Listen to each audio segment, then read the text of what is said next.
At issue was one line in my rant about George Orwell's Animal Farm. Animal Farm.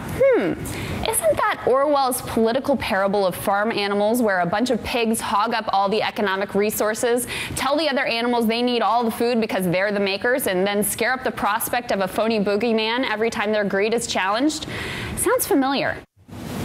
Well, conservatives lost their minds over that. Orwell's pigs weren't capitalistic one-percenters. Snowball and Napoleon Pig were meant to be Stalin and Trotsky. The old pig who predicts the revolution is Lenin. They were communists, you liberal dog. I know that Orwell's novel was an allegory of Soviet communism, but to fixate on Snowball as Trotsky and Napoleon as Stalin is to miss the real profundity of the story. At its heart, Animal Farm is about tyranny and the likelihood of those in power to abuse that power. It's quite clear that that tendency is not only found in the Soviet communist experience.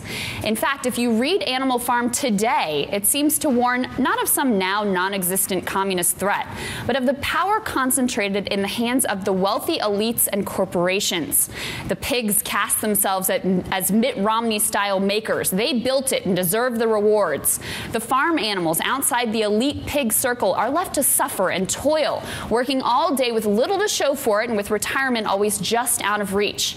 There is, at least at first, a theoretical political process, but the pigs rig it so that they always get their way. Napoleon and Snowball even have a brilliant propagandist named Squealer, a Frank Luntz or Karl Rove type, who convinces all the animals that things are so much better under their benevolent rule that giving the pigs more tax cuts, more food, is in everyone's best interest. We pigs are brain workers, Orwell writes. The whole management and organization of this farm depend on us.